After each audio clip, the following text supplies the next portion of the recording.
तो which hormone is present in the area of rapid cell division in plant and which hormone inhibits growth. तो rapid cell division के अंदर भाई कौन सा हार्मोन जो है वो रिस्पॉन्सिबल है, तो cytokinins promotes the rapid cell division. तो साइटोकिनिन्स जो है वो क्या किस में रिस्पॉन्सिबल है भाई, रैपिड सेल डिवीजन में। अब ये रैपिड सेल डिवीजन है क्या, ये होती है concentration is high in the area of fruits and seeds. भाई फलों के अंदर और बीजों की फॉर्मेशन के अंदर जो साइटोकिनिन्स है वो बहुत ही ज़्यादा होता है, तभी तो किसी फ्रूट के अंदर किसी प्लांट के अंदर फल जनरेट होते हैं और उनके अंदर जो उनके जो सीड्स प्रिपेयर होते हैं वो कैसे होते हैं, और वहाँ पर रैपिड सेल डिवीज़न होती है, सेलों का विभाजन होता है बहुत जल्दी जल्दी से।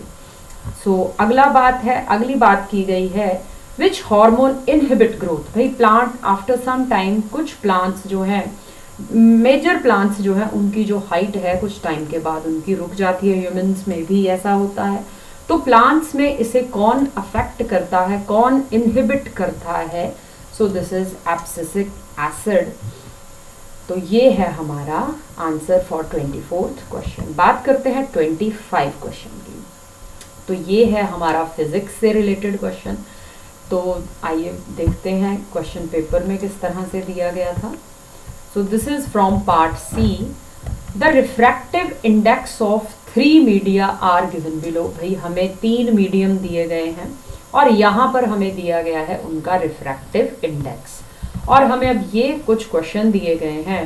A ray of light is traveling from A to B and another ray is traveling from B to C. तो पहला क्वेश्चन है In which of the two cases the refracted ray bends toward the normal। तो चलिए इसे समझते हैं हम एक डायग्राम के थ्रू से। तो these are our 3 mediums, refractive index हमें given है, and here is the diagram for question number A। तो क्या है क्वेश्चन नंबर A कि भाई A से B में, मीडियम A से मीडियम B में रे ऑफ लाइट जो है वो जा रही है। अब जो मीडियम, हमें ये कैसे पता लगा कि this light bend towards the normal, ये नॉर्मल की तरफ को मुड़ेगी। क्यों?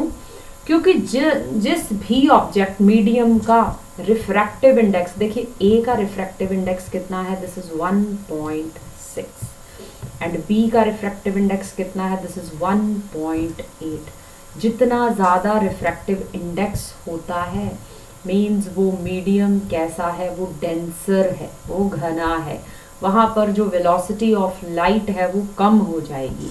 जितना रिफ्रैक्टिव इंडेक्स कम है, 1.6 है, मीन्स वो मीडियम कैसा है, रेयरर मीडियम है। और जब भी ray of light rarer to denser आएगी, it bends toward the normal, वो नॉर्मल की तरफ को मुड़ जाएगी। तो हमारे फर्स्ट क्वेश्चन के आंसर में कि हायर द एक्सप्लेनेशन दी गई है आपको, higher the refractive index of the medium then the medium is optically denser. So पहले क्वेश्चन का क्या आंसर है, in first diagram refracted ray bends toward the normal, normal की तरफ को मुड़ जाएगी, और here we see it bend towards the normal, normal की तरफ को मुड़ जाएगी। और क्यों मुड़ जाएगी? When it enters from medium A to medium B and when it enters from, और क्यों मुड़ेगी? ऑप्टिकली रेयरर मीडियम से ऑप्टिकली डेंसर मीडियम में जब लाइट मूव करती है तो उसकी जो स्पीड है वो कैसी हो जाती है, स्लो डाउन हो जाती है। इसलिए ये क्या हुआ, it bend towards the normal. अब बात कर लेते हैं क्वेश्चन नंबर 2 की। क्वेश्चन नंबर 2 में हमें क्या पूछा गया है, in which case does the speed of light increases in second medium, also give reason for your answer. अब भाई speed of light increases in second medium, तो इसे how we can understand this.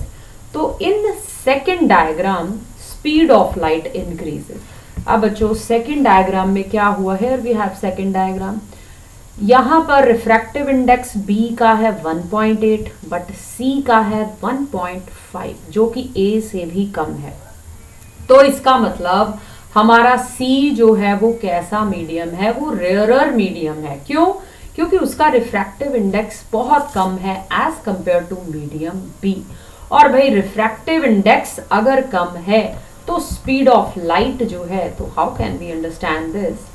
In second diagram speed of light increases when it enter from optically denser medium B to optically rarer medium C।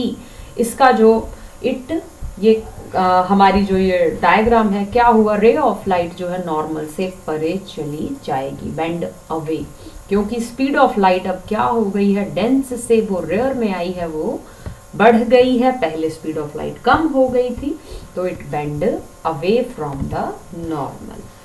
तो bend away from the normal, light travels easily in optically rarer medium than the denser। So this is our explanation for this question। ले लेते हैं अगला question, question number 25। Why is tungsten used almost exclusively for filament of electric lamps? Tungsten क्यों इस्तेमाल की जाती है? Tungsten is used almost as filament in electric lamps। इसका कारण क्या है? It has high melting point and high tensile strength. इसकी जो मेल्टिंग पॉइंट है इसका वो बहुत ही अधिक है, और इसकी जो बेयरिंग स्ट्रेंथ है वो भी बहुत अधिक है। टंगस्टन डज नॉट मेल्ट और break even a large amount of heat is produced through the current in it, so it is used as a filament in electric lamps। आपने बल्ब देखे होंगे, उनके अंदर एक बारीक सी तार होती है, that is made by the tungsten। तो क्वेश्चन नंबर है 26। यहाँ पर हमें ये X कंपाउंड पूछा गया, this is from your chapter 1। तो X क्या है पूछा गया है, तो बच्चों a solution of quicklime calcium oxide with water is used for white washing the walls. तो ये जो X कंपाउंड सब्सटेंस हमसे पूछा गया है, दैट इज कैल्शियम ऑक्साइड, जिसका नाम है quicklime, and you write down this chemical reaction. हुआ क्या? कैल्शियम ऑक्साइड को जब सॉलिड फॉर्म में है, S का अर्थ है सॉलिड, इसे H2O वाटर लिक्विड के अंदर डिसॉल्व किया गया, then we get calcium hydroxide CaOH twice, इसका सोल्यूशन बन गया, और this is used as white washing our walls. So इसे कहा गया है स्लेकेड लाइन। आपने ये केमिकल रिएक्शन याद रखना है और इसे जरूर पेपर में लिखना है। अगला क्वेश्चन है, what are the 2 properties of carbon? This is very important question, again from chapter 4। तो कार्बन की क्या प्रॉपर्टी है जिसके कारण वो इतने लॉन्ग चेन्स बनाती हैं? तो पहली प्रॉपर्टी है कैटिनेशन, दूसरी है tetravalency. Carbon has unique ability to form bonds with other atoms which form large molecules, that is called catenation। मतलब कार्बन की ये टेंडेंसी होती है, ये काबिलियत है कि वो लंबी चेन्स बनाती है और अपने इलेक्ट्रॉन्स को वो शेयर करती है दूसरे एटम्स के साथ, जिस प्रॉपर्टी को कहते हैं कैटिनेशन। दूसरी बात है टेट्रावेलेंसी, मतलब इसके आउटर मोस्ट शेल में केवल 4 ही इलेक्ट्रॉन होते हैं, टेट्रा का अर्थ है 4, जिससे कि ये क्या करती है, स्टेबल बॉन्ड बनाती है बिकॉज ऑफ इट्स साइज, और क्या करती है, ज़्यादा से ज़्यादा चेन्स बनाती है, double bond, triple bond and even single bond. So these are the properties of carbon which helps it to make long chains। So I hope you all understand these questions and you also understand its explanation। So तब तक पढ़ते रहें, सीखते रहें। Video अच्छी लगी हो तो लाइक ज़रूर करें। जय हिंद, जय भारत।